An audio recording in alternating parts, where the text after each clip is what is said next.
శుభకార్యాలకు పూజార్ల కోసం వెతుకుతున్నారా? పూజారీస్.com లో అతి తక్కువ ధరలకే పూజార్లను ముందే బుక్ చేసుకోండి. వెంటనే కాల్ చేయండి.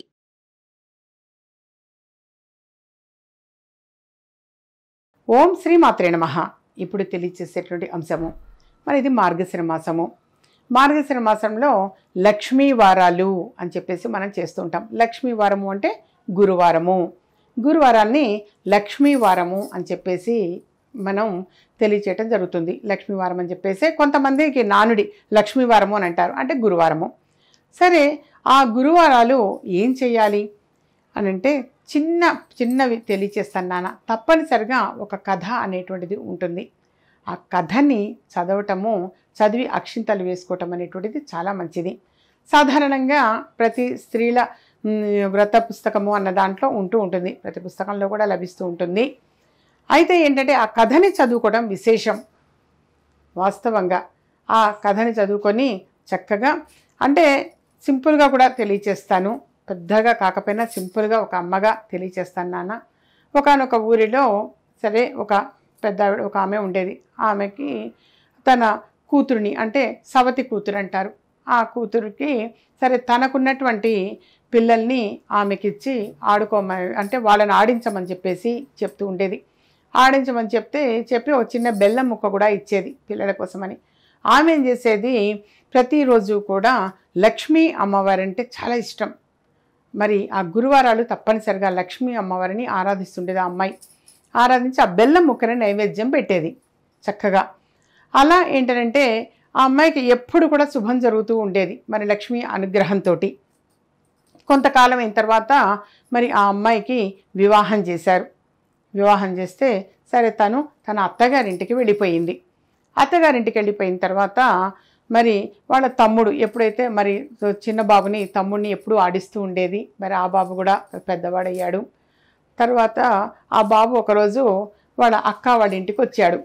అక్క వాళ్ళ ఇంటికి వస్తే సరే అమ్మాయి అడిగింది, మన పుట్టిల్లు ఎట్లా ఉంది, అమ్మా నాన్న వాళ్ళు ఎలా ఉన్నారు అంటే, ఏమీ బాగాలేదు, చాలా దౌర్భాగ్యంగా ఉంది అక్క అని చెప్పేసి చెప్తాడు. సరే ఆ అమ్మాయికి చాలా జాలేసి ఒక కర్ర అన్నమాట, వెదురు ఒక కర్ర నిండా వరహాలు పోసి, ఈ కర్ర తీసుకువెళ్ళి ఇంట్లో అమ్మకి ఇవ్వు అని చెప్పి పంపిస్తుంది. అయితే ఆ బాబు ఏం చేస్తాడు, సరే ఒక చెరువు దగ్గరకో ఏమో వెళ్ళి ఆ కర్రని అక్కడ పెట్టేసి లోపలికి దిగి కాళ్ళు కడుక్కుందామనో దాహం తీర్చుకుందామనో వెళ్ళిపోతాడు. తర్వాత బయటకు వచ్చేసరికి ఆ కర్ర లేదు, ఎవరో ఎత్తుకొని వెళ్ళిపోయారు. సరే ఆ విషయం మరి అక్కకి తెలియదు, ఇంట్లో అమ్మకి చెప్పలేదు. మళ్ళీ ఇంకొక రోజు ఎప్పుడో వచ్చినప్పుడు ఇప్పుడు ఎట్లా ఉంది వాళ్ళ పరిస్థితి అని చెప్పేసి ఆమె అడుగుతుంది, వాళ్ళ అక్క అడుగుతుంది. ఇంకా దౌర్భాగ్యంగానే ఉంది, ఏమీ మారలేదు అని చెప్పేసి వాళ్ళ అక్కతో చెప్తాడు. సరే అప్పుడు ఏం చేస్తుంది, ఆ అక్క చెప్పుల జతలో వరహాలు పోసి ఒక గుడ్డలో చుట్టి ఇస్తుంది, తీసుకెళ్ళి అమ్మకి ఇవ్వు అని. మళ్ళీ ఆ పిల్లవాడు అలాగే ఒక చోట నది ఒడ్డున పెట్టి లోపల దిగుతాడు. దిగి వచ్చి చూసేసరికి ఆ చెప్పుల జత లేదు. సరే బాధపడితే వెళ్ళిపోతాడు. ఆ తర్వాత మళ్ళీ ఒకసారి అక్క వాడి ఇంటికి వస్తాడు. ఇప్పుడు ఎలా ఉన్నారు, పరిస్థితి ఏంటంటే ఇప్పటికీ అంతే ఉంది, దౌర్భాగ్యంగా ఉంది, ఏమాత్రం మార్పు లేదు అని చెప్పేసి పిల్లవాడు చెప్తాడు. సరే ఒక గుమ్మడి పండు తీసుకొని అందులో ఉన్నదంతా దులిపి అందులో వరహాలు పోస్తుంది ఆమె. వాళ్ళ అక్కయ్య వరహాలు పోసి ఈ గుమ్మడి పండుని తీసుకువెళ్ళి చక్కగా ఇంట్లో అమ్మకి ఇవ్వు అని చెప్తే ఆ పిల్లవాడు ఏం చేస్తాడు, ఆ గుమ్మడి పండుని పట్టుకొని వెళ్ళి ఆ నది ఒడ్డున పెట్టేసి నీళ్ళల్లో దిగుతాడు దాహం తీర్చుకోవడానికి. పైకి వచ్చేసరికి ఆ గుమ్మడి పండుని ఆ దారిన పోయే ఒక యాయవారపు అతను ఆ గుమ్మడి పండుని తీసుకొని వెళ్ళిపోతాడు. సరే మళ్ళీ ఆ పిల్లవాడు బాధపడుతూ వెళ్ళిపోయాడు ఇంటికి. మళ్ళీ ఒకసారి వాళ్ళ అక్క అడిగింది, ఇప్పుడు ఎలా ఉన్నారు అమ్మ వాళ్ళు అని.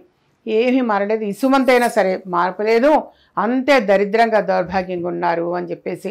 సరే వాళ్ళ అక్క ఏం చేస్తున్నట్టు, ఇక వీళ్ళ వల్ల కావట్లేదు, నేనే వెళతాను పుట్టింటికి అని చెప్పేసి ఆమె భర్త అనుమతి తీసుకొని చక్కగా ఆమె పుట్టింటికి వెళ్ళింది. వెళ్ళి అమ్మ మార్గశిర మాసము లక్ష్మీవారం ఇది మొదటి రోజు, నీతో నేను నోమిస్తాను, నోచుకుందు కానివి అమ్మ, మార్గశిర లక్ష్మీవారము నోము నోచుకుందు కానివి అని. సరే అంటుంది. కానీ పిల్లలకి ఆమె ఏం చేస్తుంది, తలంటి పోస్తూ ఆ గిన్నె మట్టున ఉన్నటువంటి నూనెని ఇలా ఆమె తలకి రాసుకుంటుంది. సో ఆ విషయాన్ని కూతురికి తెలియచేస్తుంది, నేను ఇలా చేశాను అని. అయితే ఈ వారం నీకు పనికి రాదు అని చెప్పేసి కూతురు అంటుంది. మళ్ళీ ఇంకొక రోజున ఇంకొక మిస్టేక్, అంటే పిల్లలకి సద్దన్నం తినిపిస్తూ ఆమె కూడా గతిస్తూ ఒక ముద్ద తింటుంది. అది పనికిరాదు. మళ్ళీ పిల్లలకి జడ వేస్తూ ఏదో ఆమె నూనె రాసుకోవడం సంథింగ్ చేస్తుంది, ఆ రోజు పనికిరాలేదు. మొత్తానికి ఏదో ఒక అడ్డంకులనే వస్తున్నాయి. ఇలా లాభం లేదు, ఇది ఆఖరి వారం అమ్మ, నువ్వు మాత్రం తప్పనిసరిగా ఈసారి ఏమీ తినద్దు, నువ్వు తినకుండా కూర్చొని ఒక గొయ్యిలాగా ఉంటుంది అందులో కూర్చోబెట్టి పైన బలపరిచింది. బలపరిచి చక్కగా సరే వాళ్ళ అక్కనే అక్కడ ఉంటుంది. ఆ పైన ఏం చేస్తుందనంటే పిల్లలు ఆకలయ్యి అరటిపళ్ళు తిని తొక్కని సందులో నుంచి అందులో వేస్తుంది, ఆ గోతిలోకి పిల్లలు వేస్తారు. వేస్తే ఆమె నకనకలాడుతూ ఆకలితో ఉండి ఆ తొక్కలు కూడా తినేస్తుంది. తినేశాను అన్న సంగతి కూతురికి చెప్తుంది.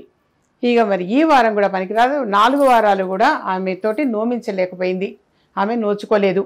చాలా బాధపడుతుంది. వీడ దరిద్రం ఎలా తీరిపోతుంది, నా పుట్టింటి దరిద్రం తీరేది ఎలా అని చెప్పి చాలా బాధపడుతుంది కూతురు. అప్పుడు ఆ వారం అనుకోకుండా 5 గురువారాలు వచ్చినాయిట, 5 లక్ష్మీ వారాలు. అమ్మాయి ఈసారి నీ అదృష్టం 5 లక్ష్మీ వారాలు వచ్చినాయి కాబట్టి ఈ వారం మాత్రం నేనే దగ్గరుండి నీతో నువ్వు నోచుకుందు కానీ నేను నోమిస్తాను అని చెప్పేసి ఆమెను వాళ్ళ అమ్మని తన కొంగు కట్టేసుకుంది. కట్టుకొని దగ్గర చక్కగా ఉండి జాగ్రత్తగా ఉండి ఆమెతోటి ఆ లక్ష్మీ వారాల నోము అనేది చక్కగా నోమిస్తుంది. ఆ తల్లి నోచుకుంటుంది.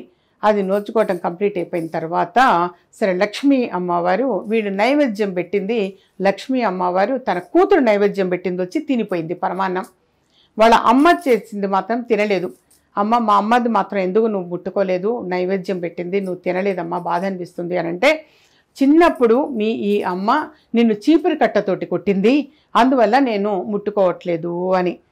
సరే అంటే దాని అర్థం ఏంటంటే ఆడపిల్లల్ని ఎప్పుడు కూడా అలా కొట్టకూడదు, తిట్టకూడదు అని చెప్పేసి, అంటే చీపిరి కట్టతోటి తన్నేదిట. సో ఆమె తెలియక తప్పు చేసింది, ఇక నుంచి అలాంటి తప్పులు చేయదు, క్షమించమని చెప్పేసి ఆ కూతురు ప్రాధేయపడగా ఆ ప్రసాదాన్ని లక్ష్మీ అమ్మవారు స్వీకరించింది. ఆ స్వీకరించిన వెంటనే ఆమెకున్నటువంటి దరిద్రం అంతా కూడా తొలగిపోయింది. ఆమెకు చక్కగా లక్ష్మీ అమ్మవారి యొక్క అనుగ్రహం వలన చక్కగా భోగ భాగ్యాలు కలిగాయి. లక్ష్మీ అమ్మవారి అనుగ్రహము అనేది పొందింది. సో ఫైనల్గా ఎప్పుడు కూడా ఆడపిల్లల్ని అంటే ఎప్పుడు కూడా మన గృహంలో తిట్టడం కొట్టడం అనేది ఉండకూడదు అని చెప్పేసి ఒకటి. అలా ఏంటంటే మార్గశిర మాసంలో వచ్చేటువంటి లక్ష్మీవారం నాడు ఎవరైతే ఈ కథని చదువుకొని చక్కగా అక్షింతలు వేసి వాళ్ళు కూడా చక్కగా తల మీద అక్షింతలు వేసుకుంటారో వాళ్ళ ఇంట్లో ధనానికి లోటు అనేది ఉండదు, భోగ భాగ్యాలు కలుగుతాయి తప్పనిసరిగా అని చెప్పేసి ఈ మార్గశిర మాసంలో వచ్చేటువంటి ప్రతి గురువారం కూడా తప్పనిసరిగా ప్రతి ఒక్కరు కూడా ఆచరించడం చాలా మంచిది.